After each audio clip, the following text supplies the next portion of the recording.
It's such a beautiful evening. I'm walking around looking at everything and thinking about so many things that I've done wrong out here if I were to redo it. But I have the personality that 8 years ago when I started my food forest, if I had stopped to research the exact best place to put all the trees, I would have never got started, because I am such a researcher. I just decided to just start planting. I've got like 50 bare root trees at one time, and those first ones I planted all by myself and did lots wrong. I mean, a lot of them, I believe some of their troubles are that I just planted them below the graft. I didn't even know what a graft was, rootstock. Didn't know trees went to sleep, because I grew up with orange trees and loquats that don't go dormant, so I didn't even know. Sometimes some of my mulberries, my first mulberries, I thought they had died because my Morus Nigra trees went to sleep so early. I thought they were dead. Tried to dig them up. So crazy, but so many things. It's hilarious.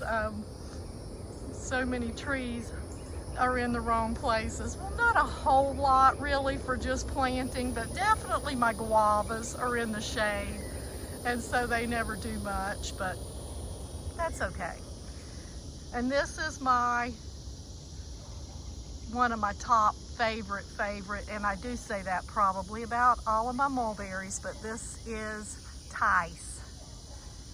And we haven't gotten a drop of rain, hardly. We are in such a drought, and look how green and beautiful it is, and the fruit was juicy and delicious. And that's how pretty much all of the Morus Nigra hybrids are. They just, once they get established, they do fantastic. And look how gorgeous the tree is. It's probably 10 or 12 feet tall. Just beautiful. And then my favorite tasting mulberry ever, which is the Morus Rubra hybrid, sweet delicious. So it's just starting to take off here. I've got 2 planted and 2 more to plant. Love. This was the most delicious mulberry I've ever tasted. And behind that is a delightful, which is possibly, the tree was just an older TICE, and that's why the fruit was larger, but I'm not positive yet. But that is delightful, and this is delightful. So I probably have 15, 20 Morus Nigra not Morus Nigra, I just did a video on that, sorry about that. Morus Rubra hybrids, and I am just so excited to have so many of these from all over Florida planted here. And then this is a World's Best, and this is the one that for years, I probably had it 4 or 5 years, have not really liked it. I felt like it tasted grassy. It's called Peruvian, and it was my daughter and daughter-in-law's favorite this year. Hilarious. This is the one they picked off of. It was just loaded, and my daughter-in-law from Illinois said it tasted like the fruit she tasted and ate as a kid on their property. So, too funny. So now I'm not cutting them down. I have 4 of them planted, and so we'll see how they taste next year. This is also delightful. And the real Shangri-La here. And this is a seedling that was by Sweet Delicious when I found it. And it is a female, so I'm super excited, because all the other ones I got ended up being males that were by the Sweet Delicious trees. And this is one that actually tasted really good this year and sweet.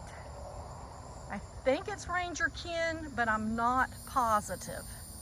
And it's a white colored fruit. Very sweet, delicious. This is one that I just saw at a nursery, and Lux Rubra, and had to get it. Lux Rubra hybrid.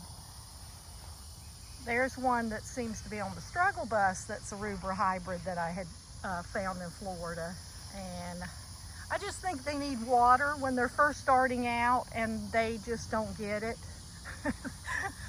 My son is working on that for me. There is the muscadine grapes. Oh, I actually even have some jujubes on this tree since we got about 400 chill hours. There's probably 15 or 20. Super excited. If you can grow jujubes, the Chinese kind, you absolutely want to grow them. They are delicious. I can't seem to get them to grow well here. I just think I don't have a good variety that likes the humidity. I think they like a good amount of chill hours, but they like heat without the rain, the humidity. Delicious. But the Indian jujube, Thai giant, and they also call it thornless, Thai thornless, does fantastic here. Tastes totally different, but I love them. And they're ripe around December, January, when hardly anything else is fruiting. But it's just beautiful out here, and it's even a little bit cool. So I thought we'd take a walk and check things out. Loquats were delicious this year. Another Morus Rubra hybrid that I found in Florida. Oh, they're getting cut down so quickly. So if you can find you a beautiful old mulberry tree, even if you just used it for rootstock, they are wonderful and so nematode resistant. Peaches this year were loaded, but they were buggy. But my daughter-in-law's been getting them unripe, and so there's no bugs in them, and they're ripening them on the counter, and she said they've been enjoying them. All right, have a great day. Plant lots of fruit trees. Central Florida, Zone 9B, and we get about 100 chill hours.